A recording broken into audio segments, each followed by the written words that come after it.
Hello, can you hear me? Yeah. Excellent. Very good. So let's wait just maybe 2 more minutes and until everyone joins.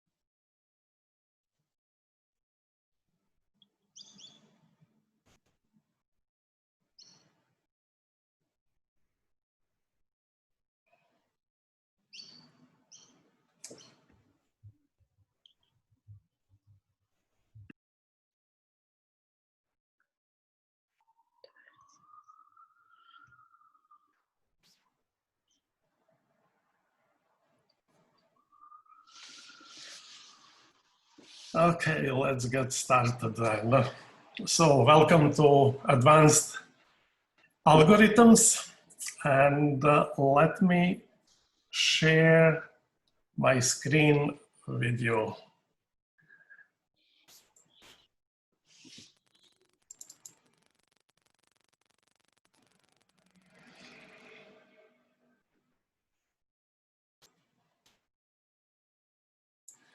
Okay, can you see this?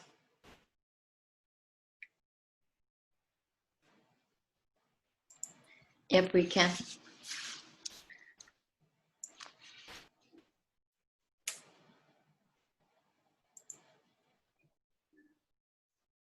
Okay, so welcome to Algorithms 4121.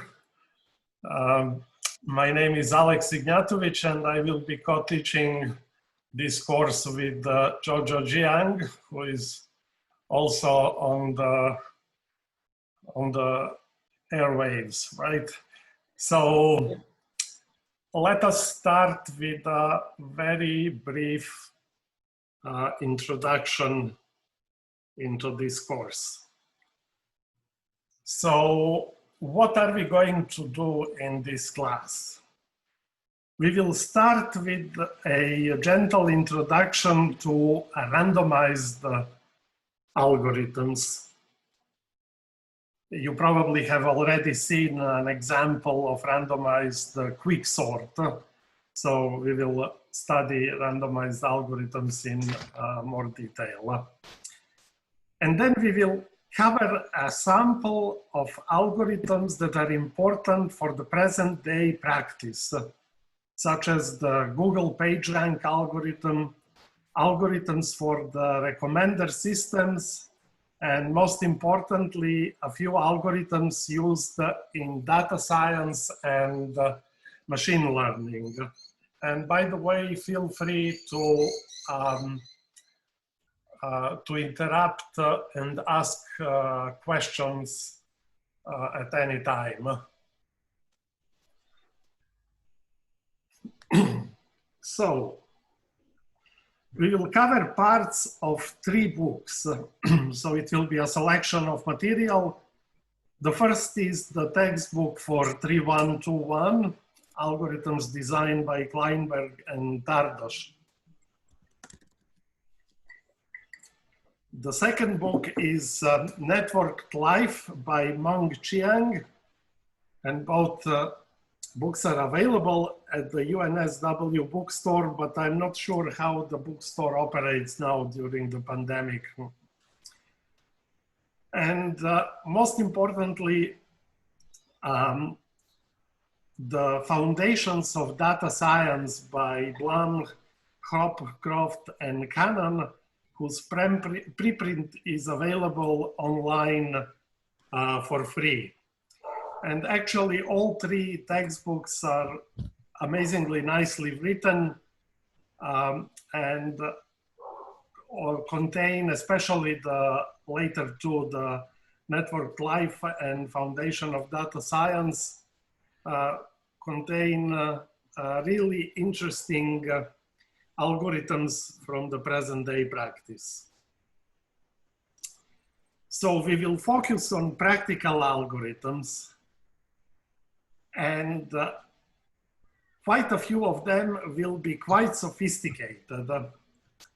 And just as any other piece of sophisticated engineering, they will involve some basic mathematics and some basic statistics.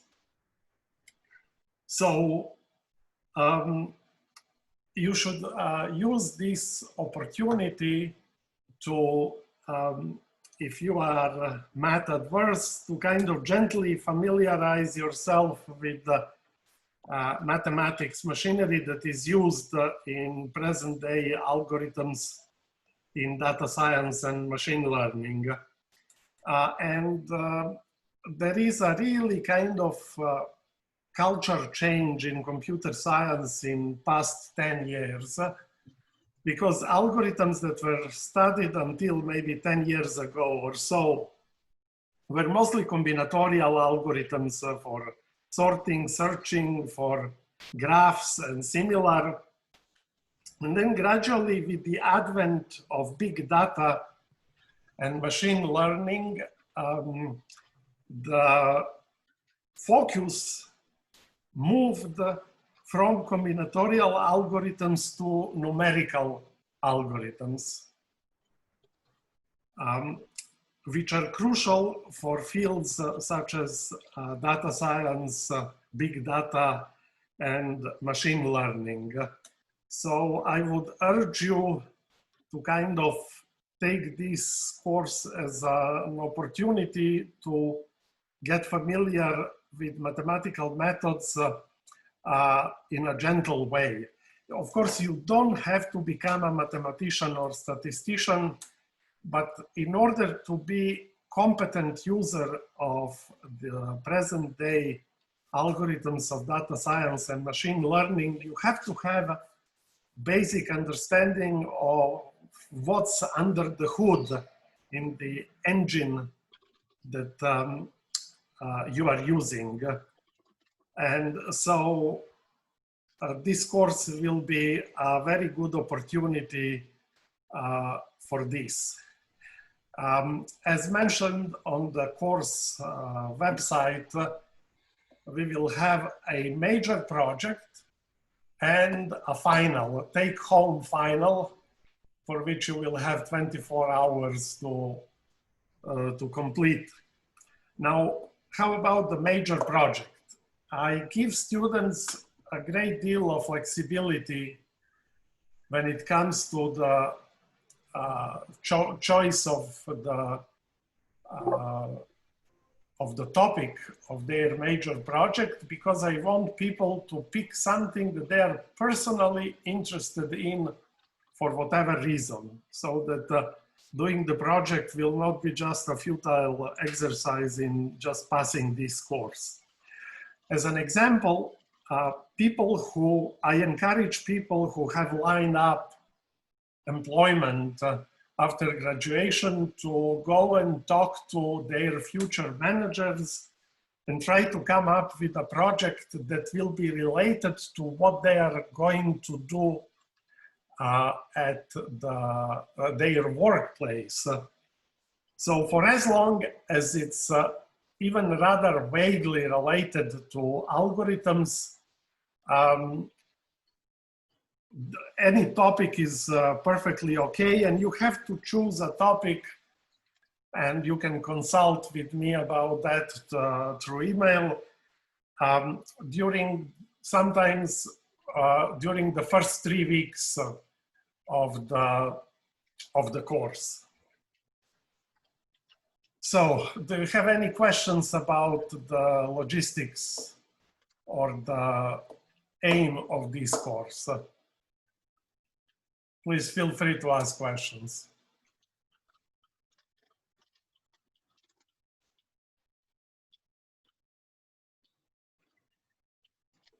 Anything whatsoever.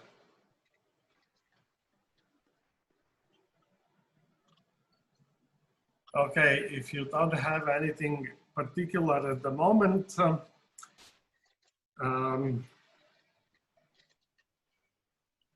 probability can be kind of tricky.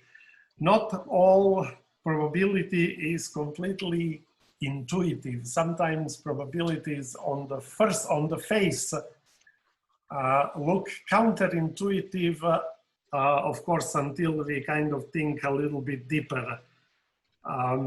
So what we are going to do is we are going to start with some puzzles, okay, to make everything a little bit more fun. So here is a famous problem that you might have seen before. So a prize is placed, so let me just draw for you what this is all about. So you have 3 doors, right? And you are in a quiz. So here is one door, here is the other door, and here is the third door. And this is what's happening. You are told that behind one of these 3 doors, there is a prize placed. And you have to guess, in order to get the prize, you have to guess the proper door and ask for it to be open. So say you choose this door, right? Now, the prize is behind just one of these 3 doors. So out of the 2 remaining doors, one doesn't contain the prize. And the quiz host opens the door and shows one of the 2 doors and shows that it is empty. So now you are given the following possibility. You can either stick with the door that you have already chosen, or you can switch to the unopened door among the 2 that you didn't pick. What should you do to maximize the likelihood that you will win the prize? Do you think that we should switch, or we should stay with the same door? Feel free to suggest, please.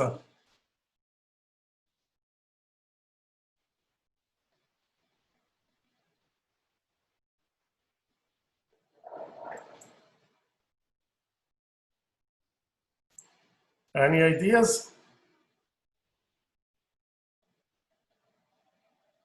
You can hear me, right? The sound is okay, right? Yeah, Alex, got quite a few responses in the chat.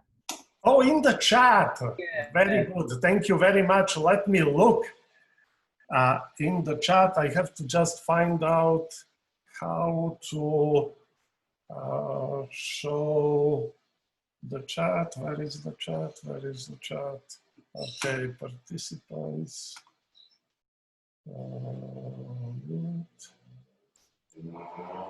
I saw it.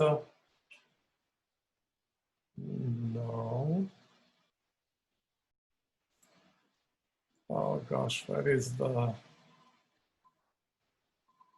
Oh, maybe you can. I cannot see the chat while I'm sharing the screen. Is that the reason?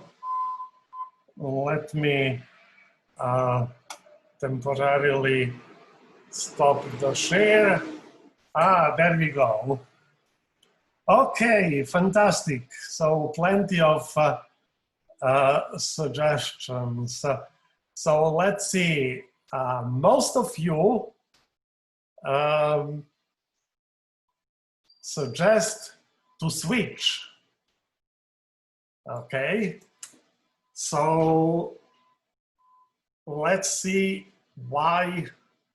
Can I keep the chat open while I am sharing the screen? It doesn't look like it.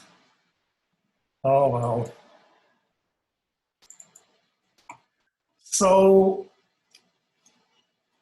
And the correct answer is indeed that you should switch. So let's go carefully through the logic behind it, because on the prima facie it looks, why is the second door any better? Initially, all the doors had the same probability to have the prize. But you see, when you open one door, you get extra information that now changes posterior probabilities. We will see that in Bayesian inference, this is all that matters, the probabilities before an event and probabilities after an event. You see, initially the probability for a prize to be here was 1/3, which means that probability that the prize was in the other two doors somewhere was 2/3, right? So the probability that one of the two doors contains the prize is 2/3. Now, when the host opens one door, he always opens the empty door, but the probability that the prize is among these two doors didn't change, because the prize was put randomly behind one of the three doors before the show started, right? So initially, all doors have equal probability to contain the prize, which is 1/3. So when you choose one door, then the probability that the door is in one, that the prize is in one of the doors that you didn't choose is 2/3. And when you open the empty one, now the whole probability gets concentrated to unopened door. And so consequently, the probability that the prize is in the other door is actually 2/3. So indeed, in this case, it does pay off to switch. Okay, very good. So let me see now the next problem, which is 3 cards. So there are 3 cards. One is red on both sides. One is blue on both sides, and one is red on one side and blue on the other side. You pick a card at random and then choose the side of the card also at random and look at its color. And it turns out that the color is red. What is the probability that the other side is also red? Well, one can argue something like this. Clearly, I couldn't have picked the card that is on both sides blue, right?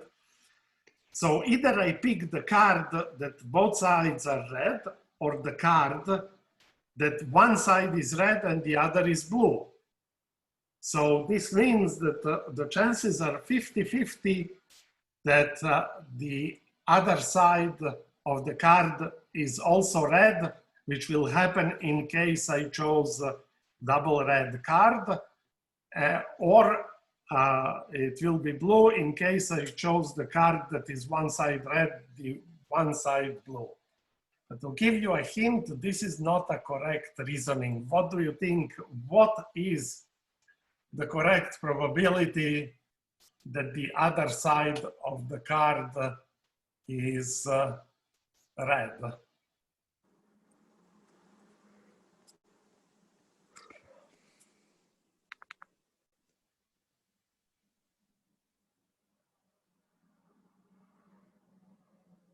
Any ideas? Oliver, go ahead. I cannot hear you. You are muted. You have to unmute yourself.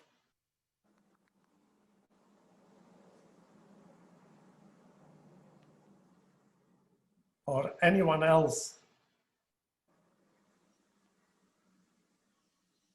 Aha. So Kevin suggests, okay, so we have suggestions both 1/2 and that it is 2/3 red. Majority seems to be siding with 2/3, and in fact, that's a correct answer. So what is the trick here? Because there are not just two equally likely outcomes. You see, because what we do, we pick one card and then we pick the side of the card.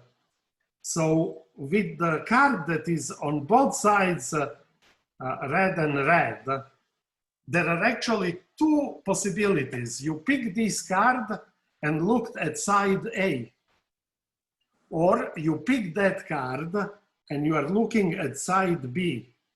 Sorry, Alex, we cannot see the screen. Oh, sorry. Let me, thank you very much. Let me share the screen. Here it is. So there are actually three options, three distinct outcomes of this experiment. You could have picked the red card and looked at its side A, and you saw that it is red. Or you could have picked a red card and look at side B, which is also red. And the third equally likely possibility is that you took a red blue card and you are looking at the red side. So in two equally likely events, you would see a red card, and in only one equally likely, you can see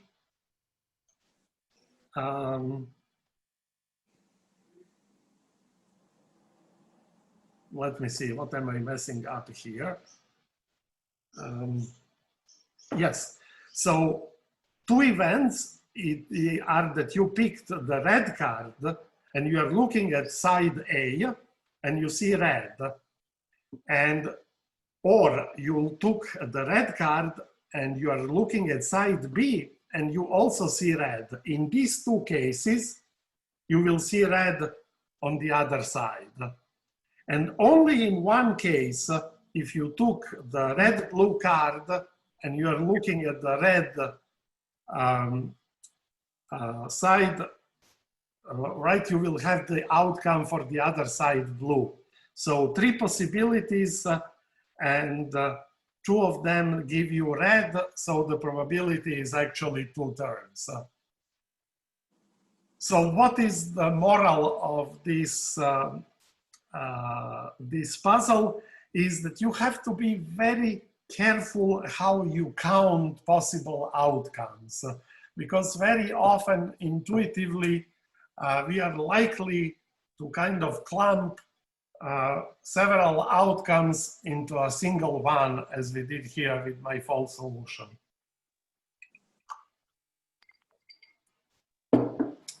Good, let's look at another problem. That's an interesting one.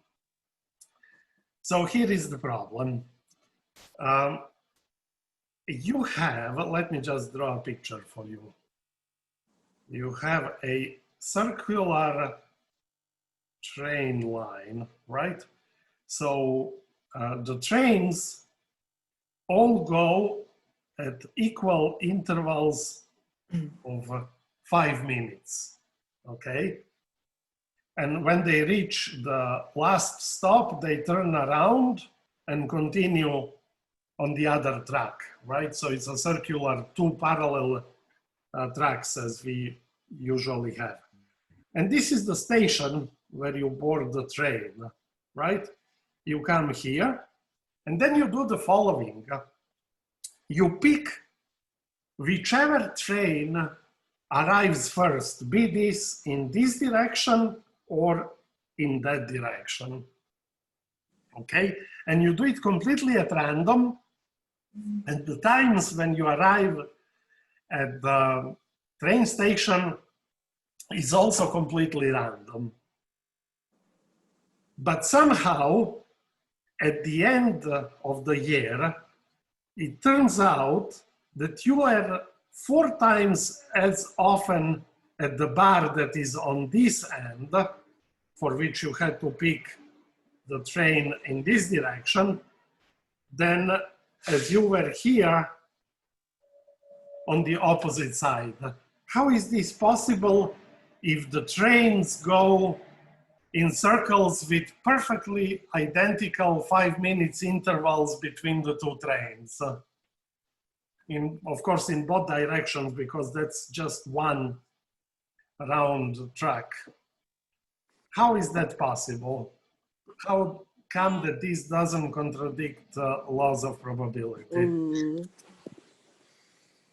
Any ideas?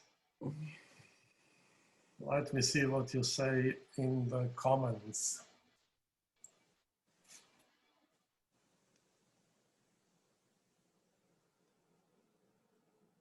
Okay, you can pop out the chat in the top left of the corner of the chat box. Top left corner. Yay, thank you very much. I'm still new to this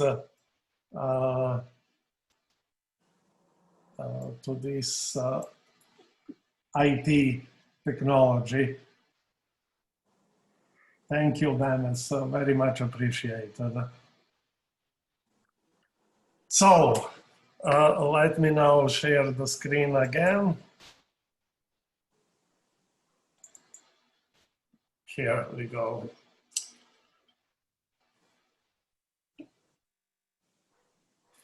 So, how is this possible that you ended up on the right end, in the pub that is on the right end of the track 4 times as frequently as in the pub on the left end? How would you explain this to be consistent with the laws of probability?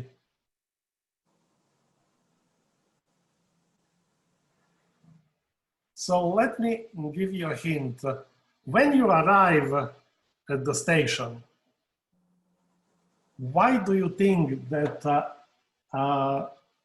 it should be equally likely to catch a train in one direction as it is to catch the train in the opposite direction? The trains are 5 minutes apart, but what can it happen that can explain this? Here we go. This is from Irvin. So Irvin suggests the reason for that is, you see, for example, in one direction, the train arrives, say, at noon, then at 12:05, then at 12:10, and so forth. But in the opposite direction, there is a slight phase shift in the opposite. So this is in the direction, say, left. But in the opposite direction, the train arrives at 12:01, and then 12:06, and then at 12:11, and so forth. So you see, in order to catch the, it's actually, how is it? It's opposite. So this is R, and this is left. This is R, and this is left. This is right, and this is left.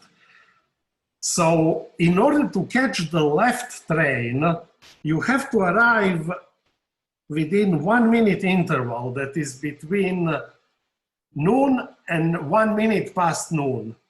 And if you arrive in the interval between 12 minutes past 1 and 12 minutes past 5, you will catch the train in the right direction. So even though in both directions the trains are equally spaced, the arrival times between the two directions are shifted. There is a phase shift, so which makes picking up the other train far less likely than the train in the right direction. So this teaches us that we have to be very careful to determine exact circumstances when an event gets realized. Very good. So, next problem, unfair coin. Assume that you have a biased coin, but you do not know the probability of getting ahead. How could you use, how could you get the equivalent of a fair coin with several tosses of the unfair coin? Think about that.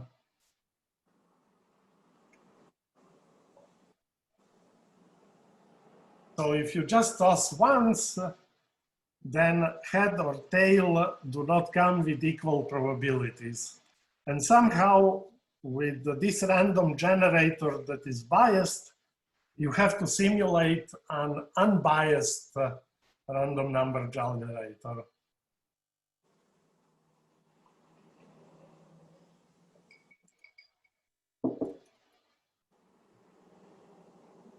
Any ideas how you might accomplish that? Oh, so flip the, here is an interesting idea. Flip the coin 2 times until one time is head and the other is tail.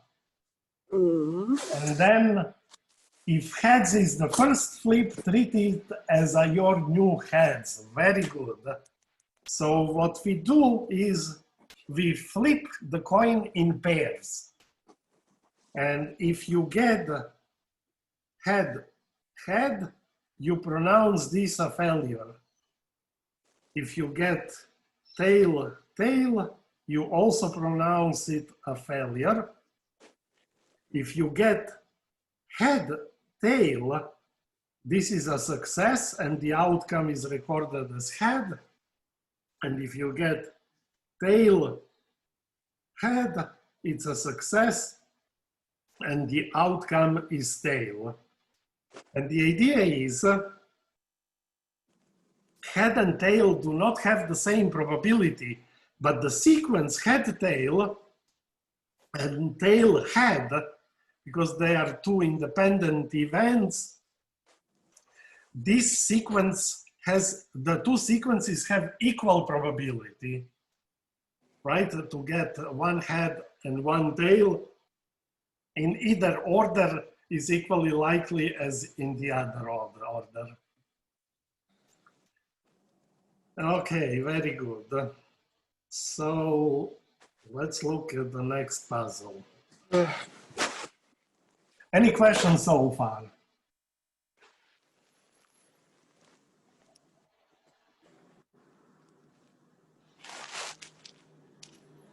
Aha, here is the question. What's the form of the project? That's a very good question. So let's make a break because before we look at this puzzle, that whomever I told this puzzle had his head spinning. And it's a really, it plays a real game with your intuition. It's really a vicious one.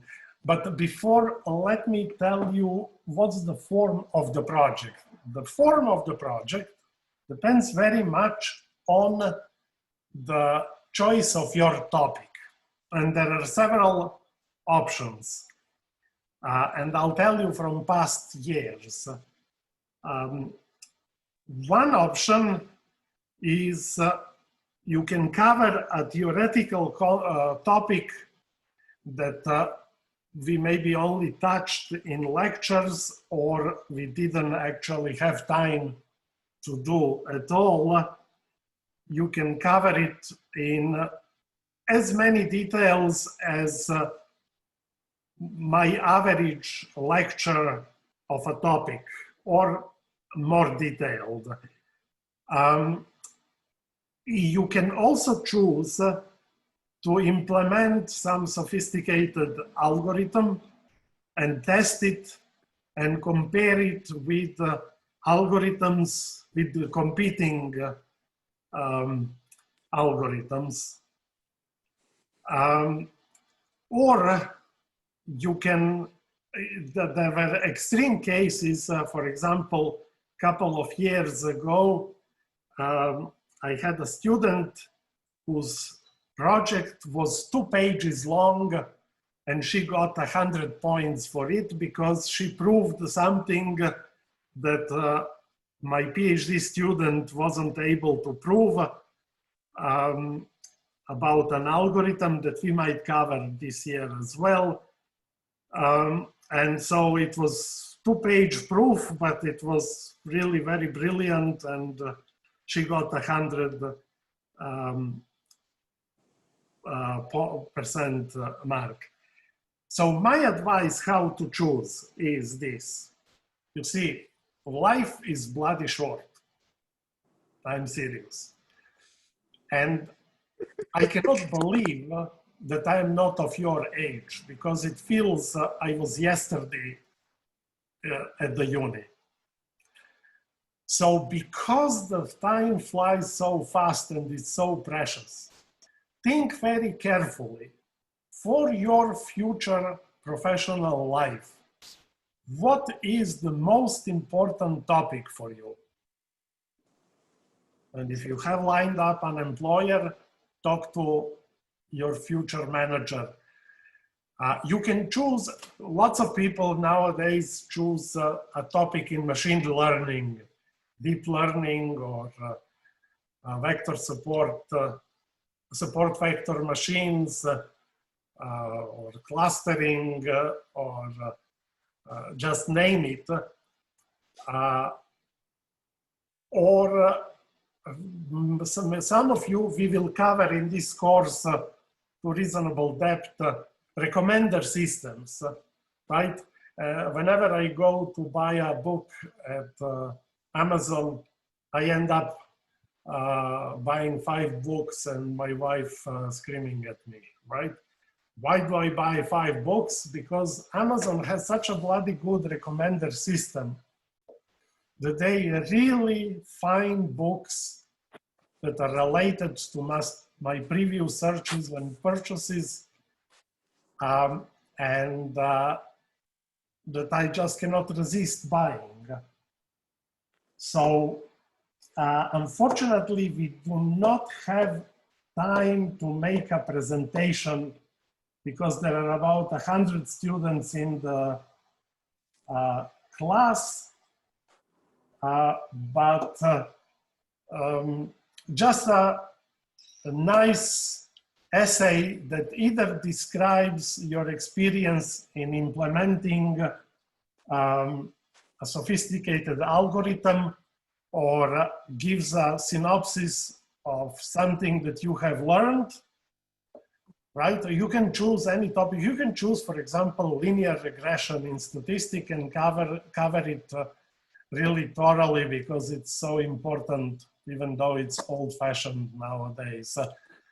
So choose judiciously by maximizing your future profit from it.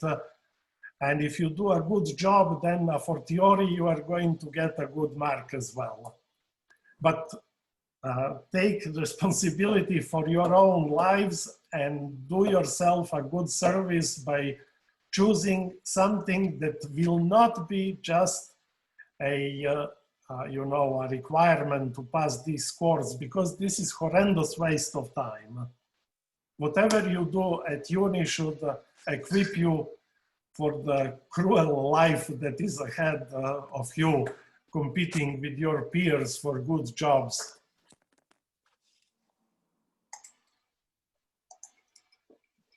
So what if the project was practical, as in creating a software that uses a specific algorithm? Brilliant idea. Brilliant idea. That's fantastic. You can even do a startup, you know, after you graduate.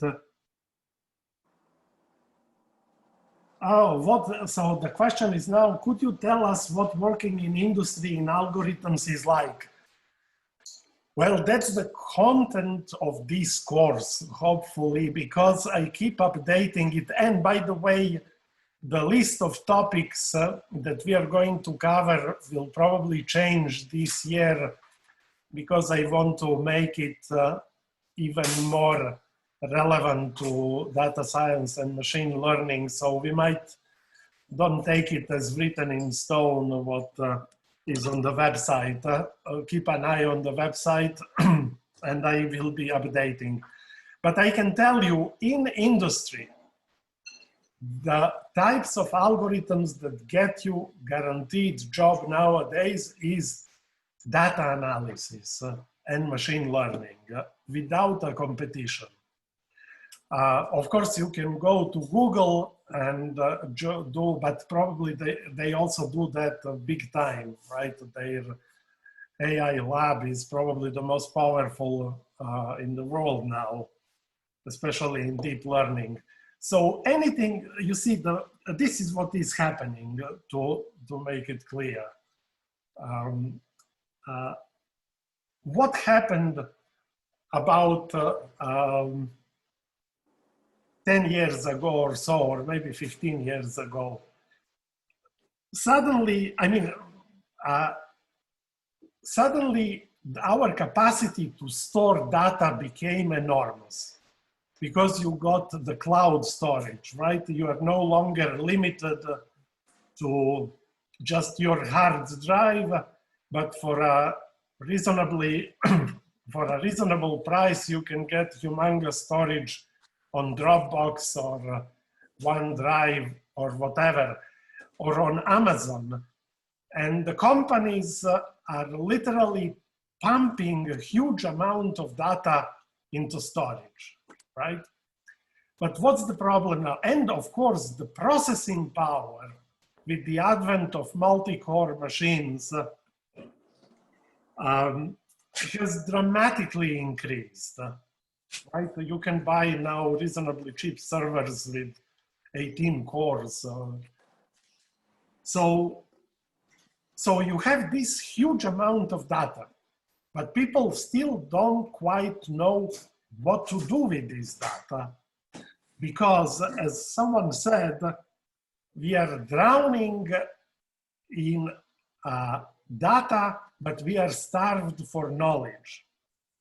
You see, because you have to make sense of the data in order to use it profitably. So one of the secrets of the Google's success, besides the PageRank, which we are going to cover, that was essentially they found the right way to surf internet. But what they also do is they never erase anything that they got from the customers. Whatever you searched, even 10 years ago, it's all stored. Now, your Gmail is routinely scanned by data extraction algorithms that want to see, you know, I write about going skiing to a friend. The next day, in my in my Google search, ads for skiing tourist packages and for skis show up, right? And it's even worse. You know what happened that really spooked me? So I like bagels, right? And a student of mine told me that there are the best bagels in a, how is it called, the Mama Moses, I think, shop on Anzac Parade. Okay, so I go there, right? And he told me verbally, not through email. I go to there, buy bagels, come home. The next day, I get an ad for Mama Moses bagels. And I didn't, the only way how Google could have found out is if they used the Wi-Fi network to track, to figure out that I was there and record that to target advertising.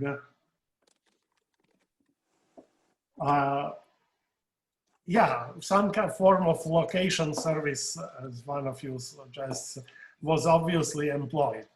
Now, so the brilliance of the Googles was not just the page rank, but just because of what type of business they are running, they also quickly figure out how to data mine from your searches and from your Gmail to target advertising. Okay, assume now you are not Google, but you run a retail shop. And all the cash register transactions are being stored on a server. And you wouldn't believe, for example, recently I learned that the amount of premium calls will charge you for their car insurance depends on your shopping record that they track through this loyalty card. So loyalty card is not just to stimulate you to buy more, but also to link your purchase to your name.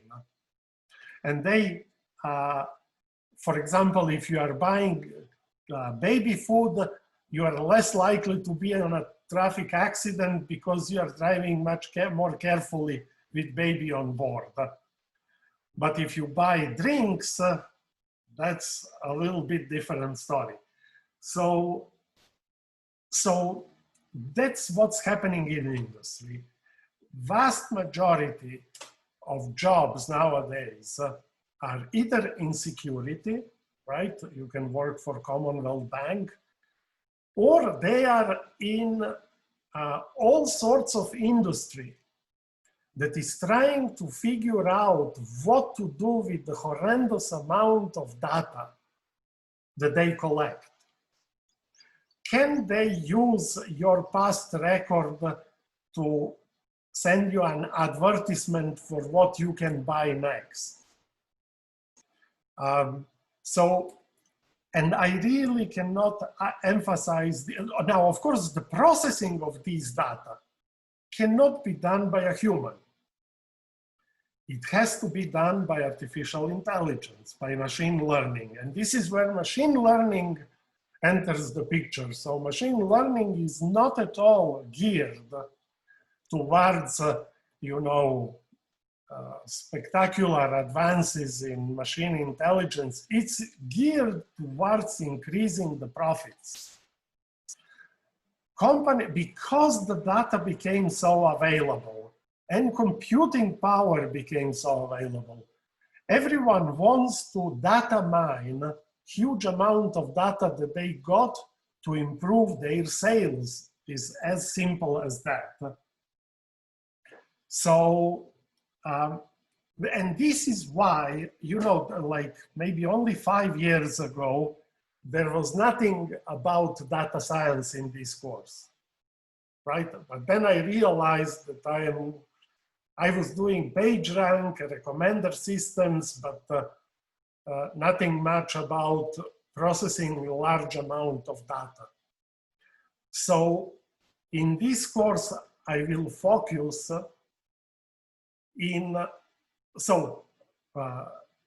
to answer further questions besides this data mining, recommender system, which is also a form of data mining. You have what movies people have seen before, and you want to recommend them next movie to see, or you have a customer record of what people have bought and you want to advertise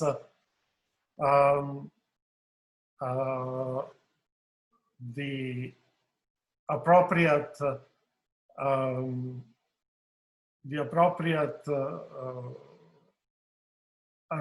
items for this person. And I heard really spooky stories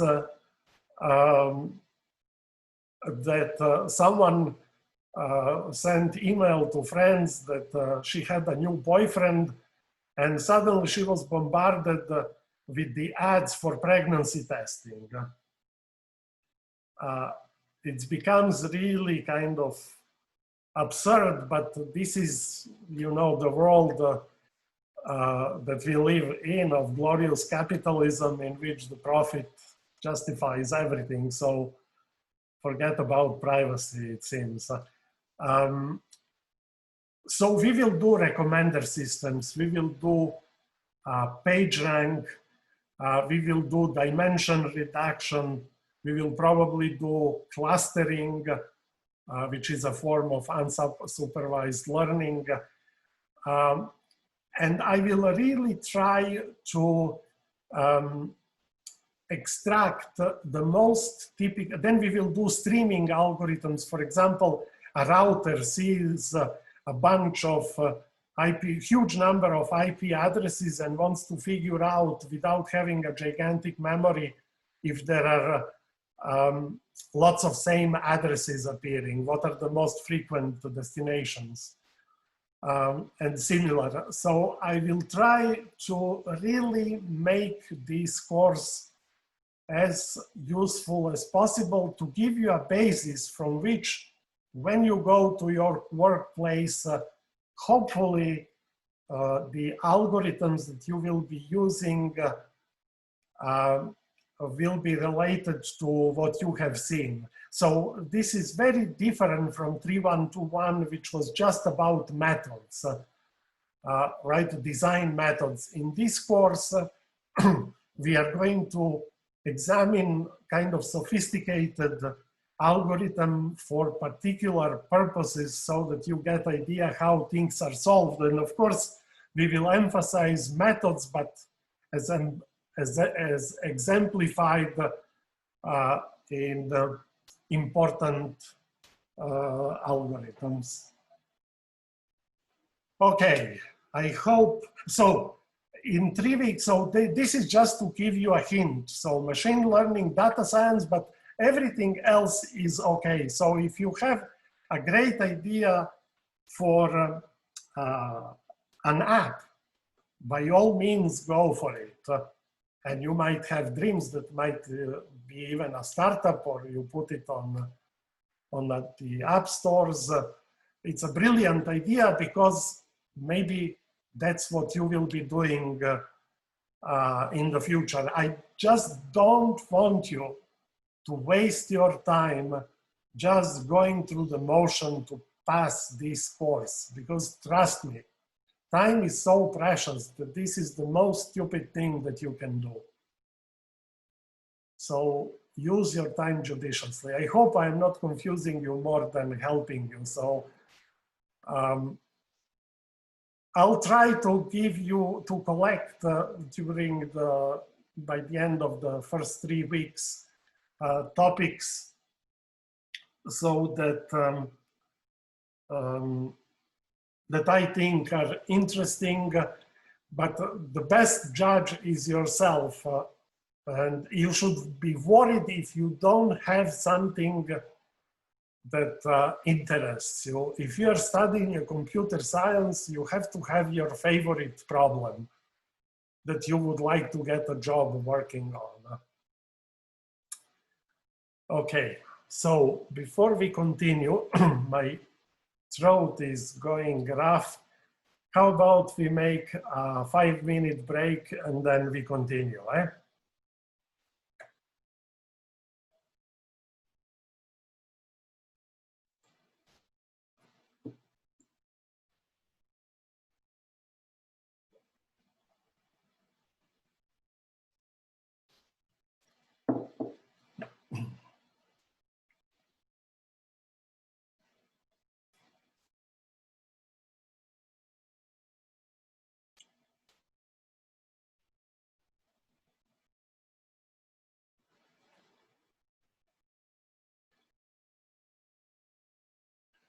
By the way, you might want to read the problem and start thinking about it. It's a real mind-bending problem. I remember it gave me horrendous headache and you have to kind of read it carefully and figure out exactly what is happening, what the conditions are.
Okay, so here, Alex, do you mind increasing the size of the slides a bit?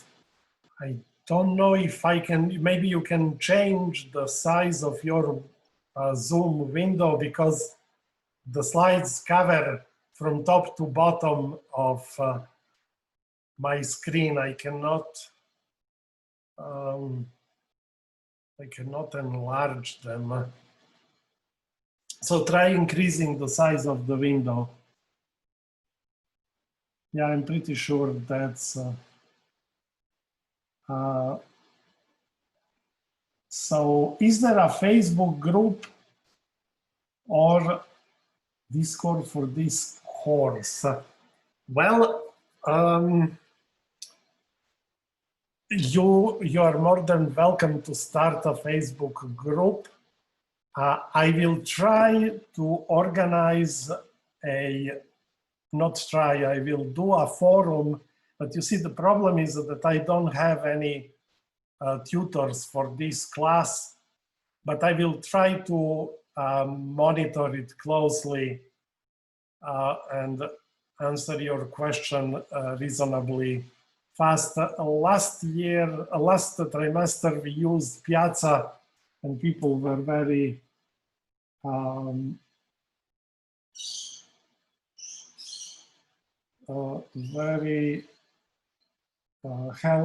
happy with it. So I'll see. I have to figure out exactly how one starts a forum because I had a tutor doing it last trimester. So you see, we old people are not born knowing already a couple of programming languages. I'll tell you, in 1975, I saw the first digital watch that you had to press a button and then some dot LEDs would shine to show the time. And I thought that this was a space age technology. So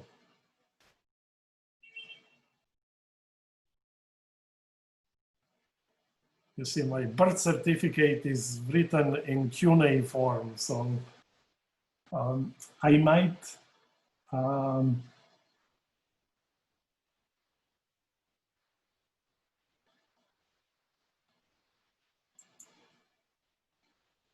very good. You are guys already self-organizing.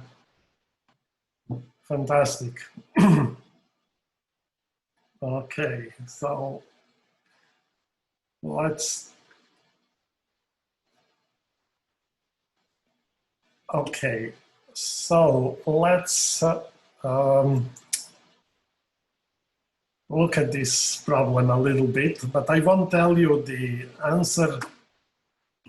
You have to rack your brains a little bit. I might give you just a hint, but so this is what the problem says, and I will formulate it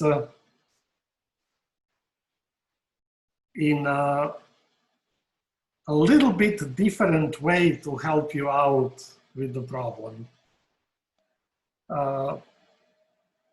I tell you, I have certain amount of money, right? I don't tell you at all how much I have, but I have certain amount of money.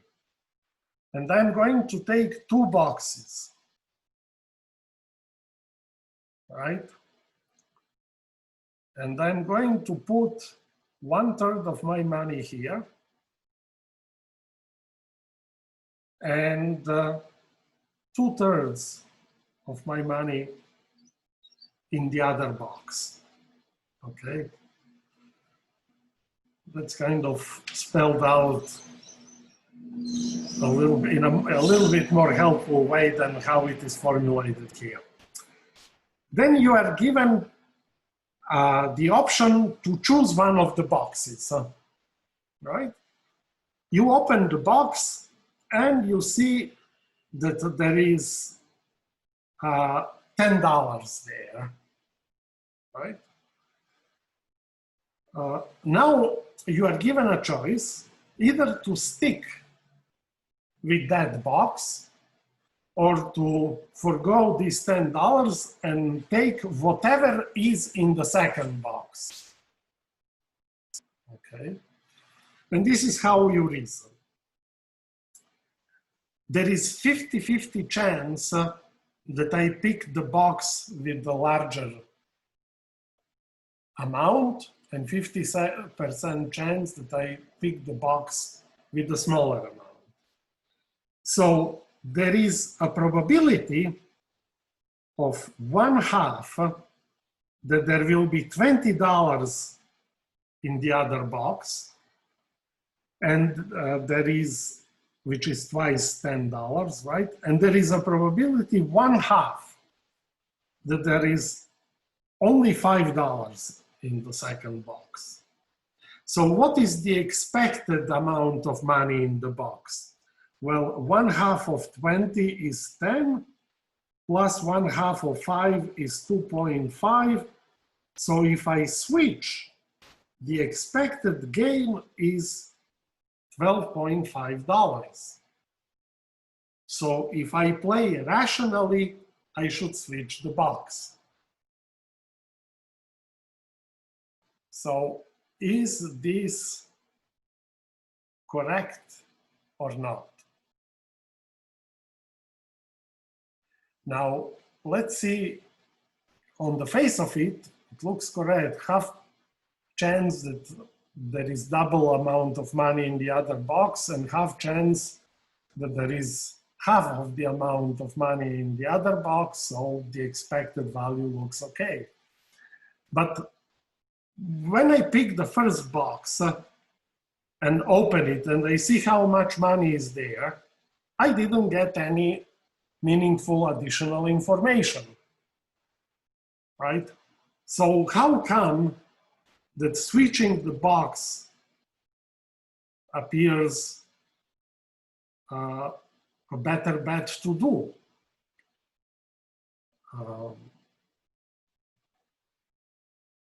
even without opening the box, this calculation is still standing. So if I could have said, instead of $20, I can say there is half a chance that I will have twice the amount on the in the first box, plus half a chance that I will have only half of the amount. So this is x plus x over 4, which is bigger than x. So even if I didn't open the box, it would still be, appears from, if you want to play rationally, that the expected value in the other box is larger. But you even didn't open the box. So it's completely crazy why you pick a box and then you immediately switch to the other box. This is supposed to be somehow better. This doesn't make sense. So of course it doesn't make sense, but the point is, where is the problem with the reasoning that is on this slide?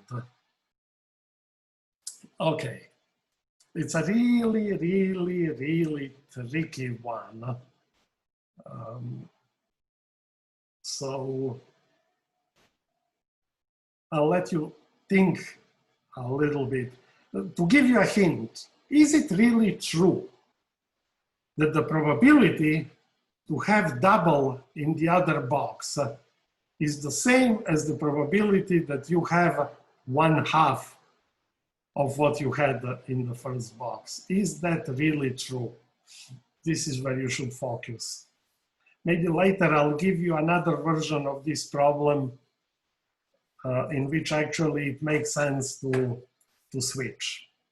Okie dokie, so let us now move to serious work.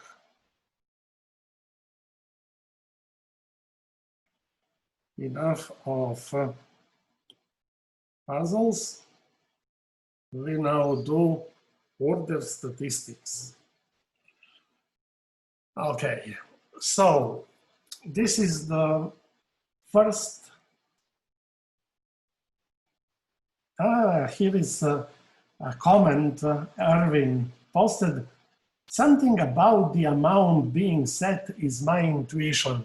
That's a very good intuition. That's a way to think about that. You see, and notice that I reformulated the problem by saying I have certain amount of money and splitting it 2 to 1, right? So the amount of money is determined. So think about this. Okay, what is order statistics algorithm? Well, the problem is that you are given n elements, okay?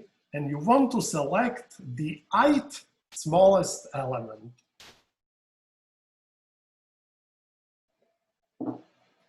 So now, if I is equal to 1, this would mean that you want to select the first smallest element, which is just the smallest element, which is the minimum of the array.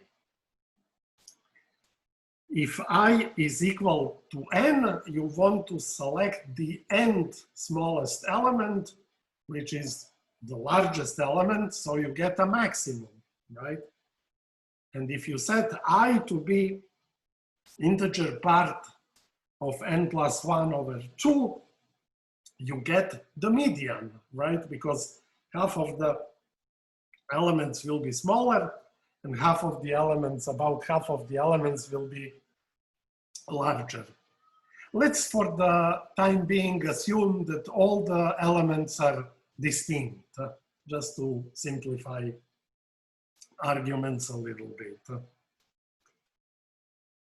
Now the question is, of course, we can find both the minimum and maximum in O of n many steps. You just go through the array, keeping track of what's the smallest element you saw so far, And of course, you inspect n elements and you get the minimum in linear time in O of n many steps. Okay. And similarly for the maximum, but can you get the median also in linear time in doing some constant c times the number of elements many steps? And believe it or not, this was an open problem for quite a number of years. And it turns out that the answer is yes, you can do it in linear time for the median. Let me see if I have it here. Well, we will come to that point. The algorithm to find the median in linear time has a whole bunch of names attached to it.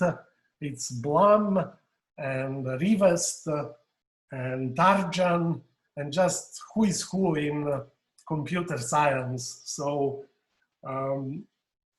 it was kind of by surprise that you can actually determine the median also in linear time. Now, you can clearly do it in time n log n. How? Well, you simply merge sort the array in n log n time, and then you simply count n over 2 many elements, and of course you found the median in this way. But interestingly enough, the median can be found in linear time, so you don't have to sort at all to find the median. So we will show that this can be done in linear time by both a deterministic and by a randomized algorithm. So now one can wonder, why the heck would you bother coming up with a randomized algorithm if you have a linear time deterministic algorithm? Well, as it turns out, even though the worst case performance of the randomized algorithm is actually quadratic, just like the sorting time of quicksort, in practice, quicksort beats merge sort, because quicksort is just an extremely tight loop. Everything is done in place, and merge sort, it's recursive. You have to split the array and then split the array again and so forth, and then recursively build up the solution. So in practice, quicksort beats the merge sort hands down. And the same is true in this case. A randomized algorithm for finding the median, worst time performance is quadratic, but the average performance is linear time. And not only that, but it's also an extremely tight loop that has all the benefits of, for the very same reason why quicksort is so fast. Also, the randomized algorithm for the median is also fast. So this will be our first example where tossing coin actually makes things faster, which is kind of counterintuitive, because you would assume if you have well-designed strategy, it should beat doing things using any kind of chance event, any kind of randomization. But this is not the case, you see, because when you have large numbers, randomization actually produces structure. It produces, it's kind of, instead of causing chaos, it actually organizes things in a superior way. Okay, so now, so this is, so it turns out that it is just that this is another moral of algorithms design.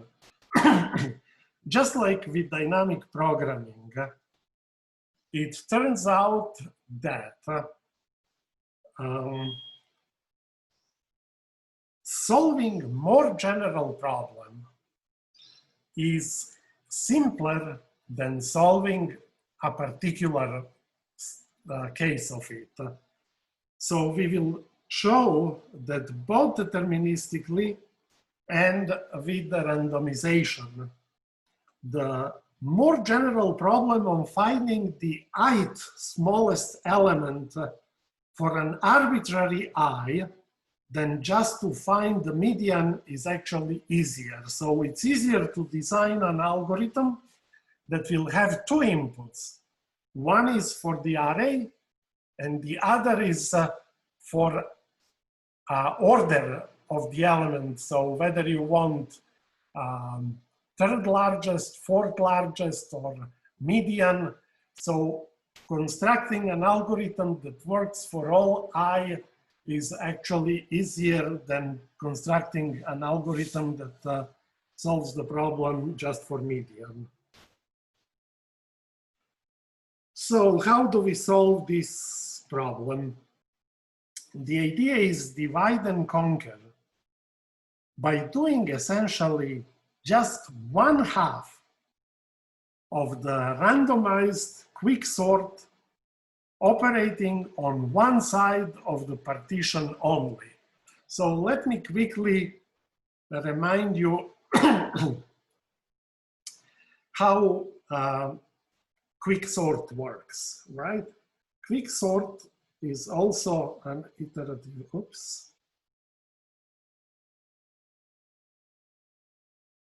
it's an iterative algorithm that proceeds as follows. This is your array, right? You pick your pivot at random. That would be randomized quicksort. Otherwise, you can always pick the first element or the last element, whatever. If you want quicksort to work equally likely fast on regardless of the distribution of elements, then you pick the pivot at random. So what do? So you pick the pivot, pivot P, and then you go through the array, you compare each element with the pivot, and then using the procedure that does it in place, I won't bother with the details, you can review quicksort from the textbook. You do the following. You place all elements that are smaller than the pivot, smaller or equal than the pivot on the left, and all elements, so here are all elements smaller or equal than the pivot. And here are all elements larger than the pivot, right? And then we recursively, in both sides of the partition, we pick the pivot, split the subarray according to the pivots in each partition, and you keep doing that until you get the whole array sorted. Now, the reason, excuse me, excuse me, let me just get some water, so my throat is dry.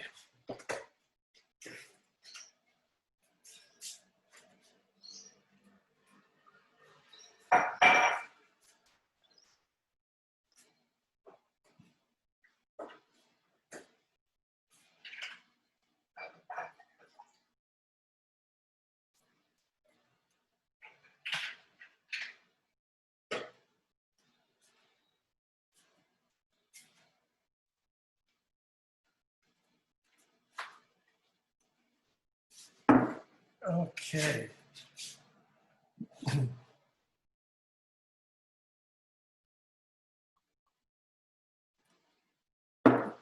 So the reason why quicksort operates fast on average is that it's fairly unlikely that the pivot will split the array into two poorly balanced partitions, right? You have to pick, of course, if you are unlucky, then you might have picked the largest element as the pivot, and then all other elements that are smaller or equal than the pivot are in the in just one array that you have, and you reduce the size of the array just for one, for the pivot, right?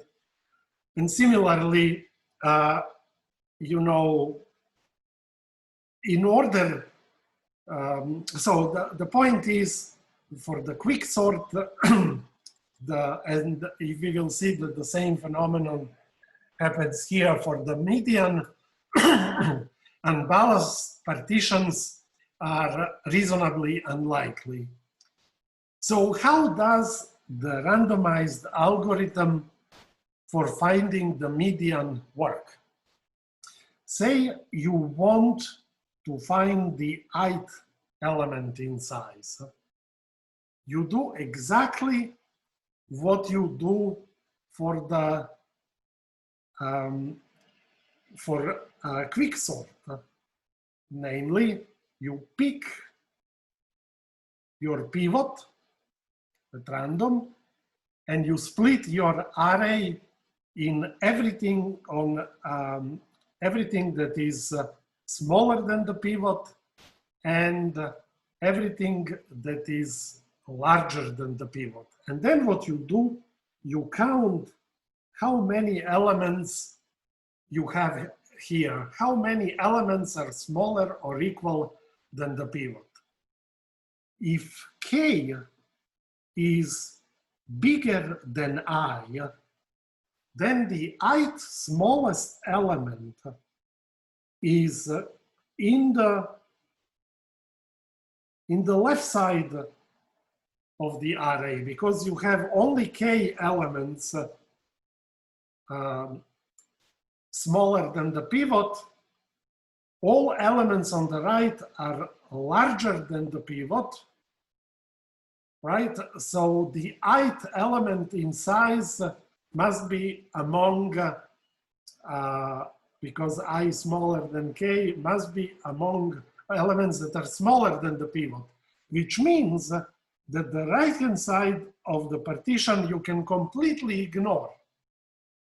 So you will continue the quicksort type process only on the sub-array that contains elements smaller than the pivot. If, on the other hand, it happens that the number of elements that are smaller than the pivot is k, where k is smaller than I, right? Then the ith element is in the right-hand side of partition, and so this is the ith element, and because you have of course, there is an option that k is precisely equal to I, and then essentially the pivot is the ith element in size. But if k is smaller than I, then this ith element in the whole array will be number of elements. So it will be then according to, will be of size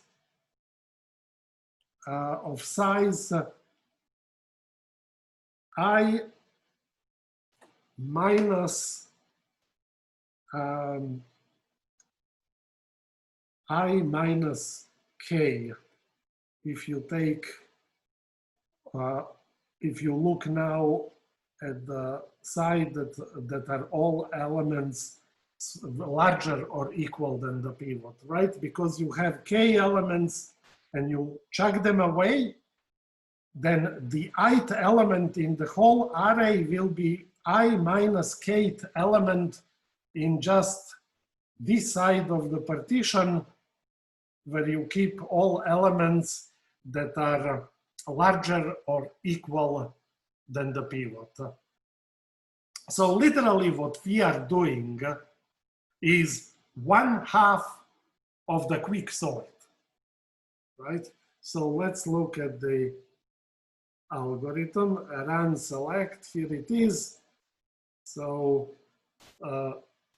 say you are operating on the array between positions P and R, then you choose a random pivot from the array, and then you reorder the array so that the first,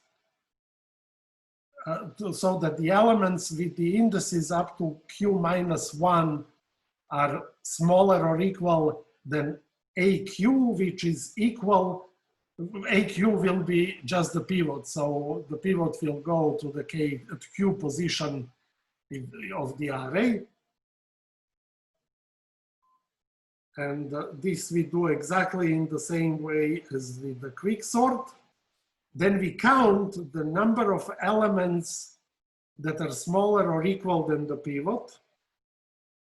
And if k is equal to I, then you return the pivot. Else, if I is smaller than k, then you select AP up to element q minus 1, and you select ith element because it's on the left-hand side of the partition, right? This is for the case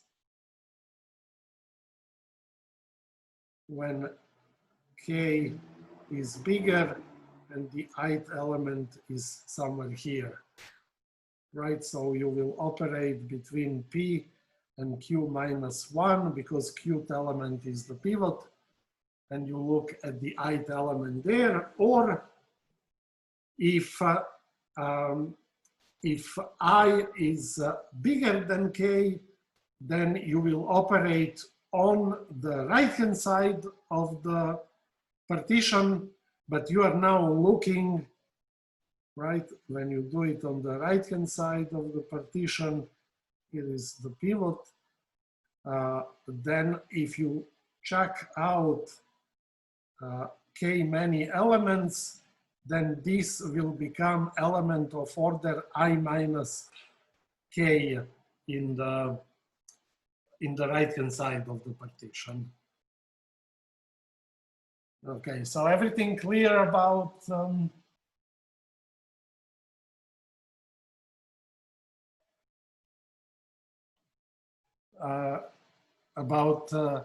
randomized quicksort?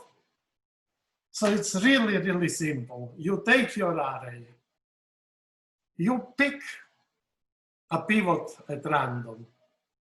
You put in the left side of the array all elements smaller or equal than the pivot. You put on the right side all elements larger or equal than the pivot, right? Now, if you have more than I many elements in the left-hand side, right? Then the ith element is ith element in size in the left-hand side of the pivot of the partition. If the number of elements is smaller than k, right, and all elements are smaller than the pivot, right, then the ith element, because I is bigger than k, must be larger than the pivot. And so you don't have to look at the left-hand side of the partition, but when you throw it out, you have to subtract from I k, because you threw away k smaller elements than the ith element. So the ith element in the total array will become I minus k element in the just the right-hand side of the partition. And you always operate only on one of the two partitions, unlike quicksort. So let us see how fast is our algorithm. So clearly, the worst case runtime is theta of n squared if you happen to always pick the largest or the smallest element in the array that you are presently working on, right? Because then you will reduce the size of the array once you partition only by one element. So the first run of the run select will be some constant factor times the number of elements, because you reshuffle the element whenever you are partitioning. In the second round is C times n minus 1 elements, C times n minus 2 elements in the next round until you reach just one element. And this is clearly quadratic. This is just arithmetical progression from 1 to n. So it's n times n plus 1 over 2. So it is of order of magnitude n squared. But this is very unlikely to happen. In fact, as we will now see, most of the time the partitions will be reasonably well balanced. Let's see why this is so. So we are assuming that all elements in the array are distinct for the time being. So let us call a partition balanced if the ratio between the number of elements in the smaller of the two pieces and the number of elements in the larger of two pieces is not worse than 1 to 9. Now here 9 is kind of arbitrary. Any small number, either bigger or no, maybe you need it to be bigger than 3 or 4. I think 3 will do. Oh, well, no, 3 will do. So bigger or equal than 2, that was bigger than 2 is correct. So 3 or more. So let's see now what we can say about balanced partition. What is the probability that we get a balanced partition after choosing the pivot? Well, clearly you get unbalanced partition if in two cases. You get an unbalanced partition if you choose the pivot among n over 10 many smallest elements, or if you choose the pivot among n over 10 largest elements, because in both cases, one of the partitions will have less than n over 10 elements. So what's the probability? Well, of course, elements in the array are not ordered. I just draw them here as if they were ordered. So you pick randomly from the array that has n elements. So the probability of unbalance is equal 2 over 10, right? Because only if you pick here and here, you get unbalanced partition. So this means probability that the partition is balanced is 8 over 10. So it is much more likely, it's 4 times as likely to get a balanced partition than unbalanced partition. So let's now calculate what is the expected number of partitions between obtaining two consecutive balanced partitions. So the probability to get another balanced partition immediately after a balanced partition is 8/10, because that's the probability to hit a balanced partition, right? So there will be, you will have just one partition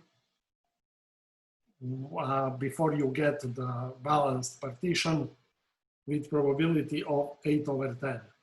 The probability to need two partitions to get another balanced partition is 2/10, which is the probability to fail in first partition, times 8/10, which is probability to succeed in the second partition. Similarly, what's the probability to need three partitions? Well, you have to fail twice, so 2/10 times 2/10, and then succeed once, which is 8/10. And in general, the probability that you get, that you will need k partitions to end up with another balanced partition is 2/10 to k minus 1, because you have that many failures to get a balanced partition. You get unbalanced partition with probability 2/10. So this happens k minus 1 times in a row with probability 2/10 to the power k minus 1. And then probability to hit a balanced partition is 8/10. So what is the expectation of the number of partitions? Well, the expectation is you have one partition with probability 8/10. Two partitions with probability 2/10 times 8/10. You get three partitions with probability 2/10 squared times 8/10, and so forth, right? Expected value, you will find on the class website a probability and statistics refresher, so I urge you to read it to kind of remember what exactly expectation is, because I will be assuming that you know what probability and expectations are, but only the very basic things. Actually, in fact, more basic than what's given in the refresher. Okay, so now this looks like this. I can pull out 8/10 in front of all factors, and then you have a sum from k equal to 0 to infinity of k plus 1, because you start with 1, not with 0, times 2/10 to the power k, right? So here is, for example, 3. So when k is equal to 2, you get 3, and here you get 2, so this matches. And we will call this guy S. And this guy is actually extremely important because it will appear over and over again during this course. It will be related to runtime of algorithms for multiple algorithms. So let's see how we find this, this sum. Well, there are a couple of tricks to do that. I'll show you two of them. The kind of simplest one is you represent this sum by pulling out one of the powers at a time. So you start with just one, and then instead of having two of these, you have only one of these. Instead of having three of these, you have only one of these, and so forth. And then plus, now you add another 2/10, you add another 2/10 squared, 2/10 cubed, and so forth. So now you will have two of these, but also only two of these and two of these. So then in the this matrix, you have to add another 2 over 10 squared.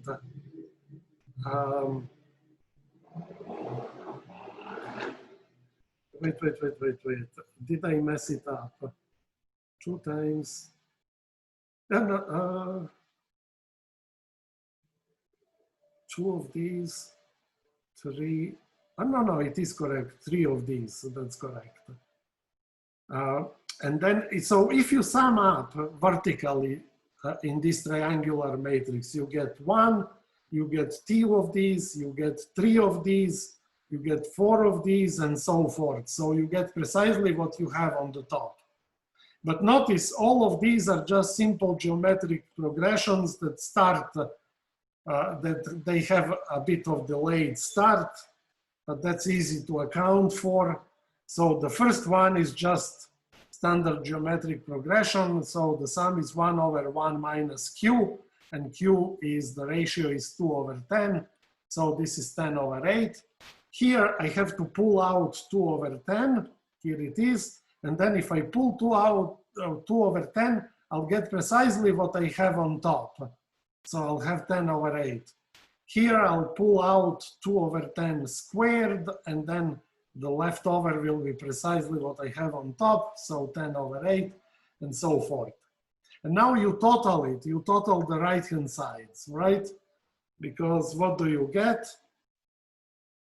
You get just 10 over 8 that we pulled out, and then on the right-hand side, if you look, on the right-hand side, you get 10 over 8, and then you have 1, 2 over 10, 2 over 10 squared, and so forth. So precisely the standard geometric progression here. So this will be 10 over 8 times 1 over 1 minus 2 tens, which is 10 over 8 times, and this is also 10 over 8, so 10 over 8 squares, right? So the expected number, remember we pulled out 8 over 10. The expected number will be 8 over 10 times s, which is 8 over 10 times 10 over 8 squared. So then one of them cancel out 8 over 10, and you get 10 over 8, which is 5 over 4. So it is smaller than 2. So on average, if you count how many partitions it took to get the next well-balanced partition, on average there will be only less than 2 partitions, right? So what does this mean? Before we continue, let me show you another trick which requires a little bit of calculus, but it is much quicker. How to sum up this sum. You remember we had k plus 1 q to the k, starting from 0. Here I start for 1.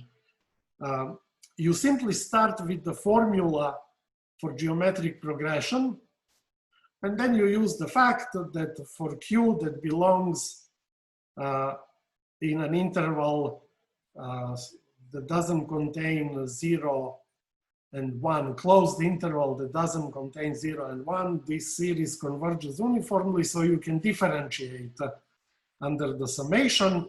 So the derivative with respect to q, so the derivative with respect to q of q to the k is k times q to the k minus 1, and that's precisely what we need. And the derivative on the right side is just 1 over y minus q squared.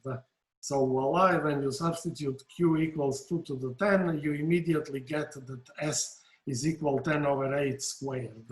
So much faster way than this triangular matrix, but it requires knowing this trick from calculus that you differentiate the sum of a geometric progression. So on average, there are only 5 over 4 partitions between 2 balanced partitions. So what is then the runtime? You see, before the first balanced partition, we will count that all the partitions all have size n, even though they actually keep dropping for at least by 1, but we will majorize the number by saying all the partitions before the first balanced partition have size 9/10, the array. After the first balanced partition, you will have, sorry, this was before the balanced partition. After the first balanced partition, the size will be 9/10n, right? Because at least 1/10 of the number of elements will drop. After the second balanced partition, the size of the elements is 9/10 of 9/10 of n, so which is 9/10 squared n, and so on. So the total average expected runtime satisfies that it is 5/4n, which is the number of unbalanced partition before you get the first balanced, plus 5/4 times 9/10n, plus, so this gives you, this part gives you the size of the array, and this is the number of partitions of that size. And lo and behold, you can pull out 5/4n and get just a geometric series with the Q factor 9/10. So the sum is 1/9/10, right? And times 5/4n, you get 5/4n divided by 1 minus 9/10.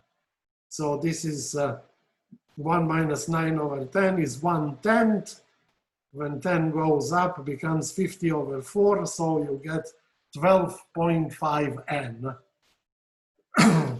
Now notice that here we tacitly assume that all elements are distinct, because we argued that the partition will be unbalanced only if you pick among 1/10 of the smallest elements. But in order for them to be 1/10 of them, they have to be all distinct. Otherwise, if you have repetitions, maybe the smallest elements will occupy, say, half of the array, or whole array if only one element is in the, repeats in the array. So, try to improve this algorithm as a homework so that it works fast, even if there are many repetitions. How do we solve this problem for quicksort? Do you remember? So let's just think of quicksort. Right? The problem is, if I pick, if I have a lot of repetitions, right? Then what happens, say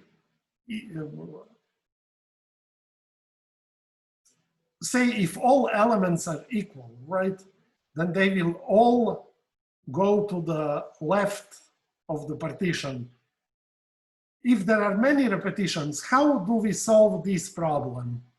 If many elements are smaller than the pivot, how do we overcome this problem? Any ideas?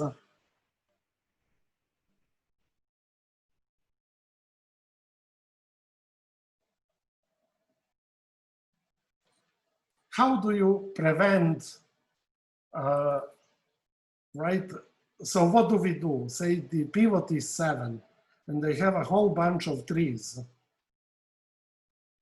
Say half of the array are just all trees, and they can cause the left-hand side to become unbalanced. So instead of using the criterion that I put everything smaller or equal than the pivot on the left, what can I do if I hit a pivot and there are lots of elements equal to the pivot? What can I do with them?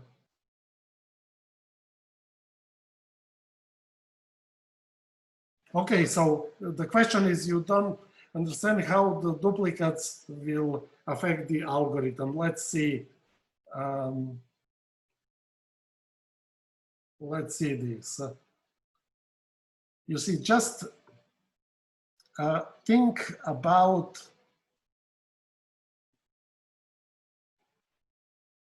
the quicksort.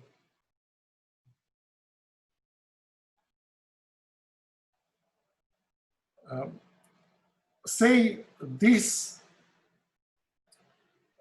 this array is 80% of the entries are 3, and then the rest is whatever. Pretty soon, when you split, all the elements will be just 3s. So when you choose a pivot, you will choose 3 as a pivot, and all elements go to the left. How do you, so clearly if there are lots of repetitions, right, then this affects the performance, because it can happen that lots of candidates are equal to the pivot, and they will all go to the left-hand side of the partition. How do we group duplicates around the pivot? That's a good idea, but there is a problem with this. That's a very good idea. So we might want to build 3 sections. We build a section smaller than the pivot, equal than the pivot, and larger than the pivot, right? Then this part is always sorted, and we can work only on this. Unfortunately, this ruins the speed of quicksort. And the reason is this. It's a very tricky one. The reason is that building 3 areas is, in terms of shuffling elements, is much harder than building just 2 regions. So look carefully at, do I have it here? I might have it as the last slide,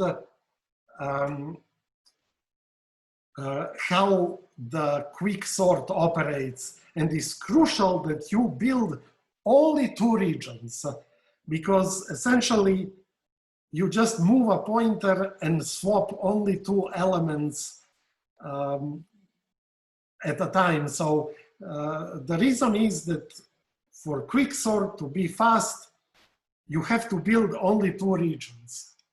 So how do we do that?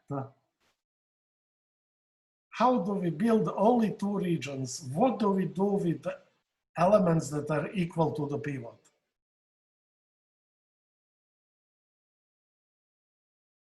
How do we make sure they don't make the whole thing unbalanced?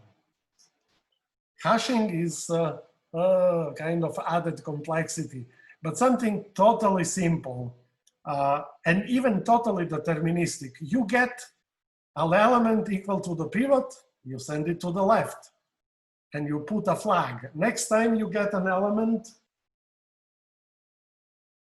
and it's equal to the pivot, where do you put it? You put it on the right.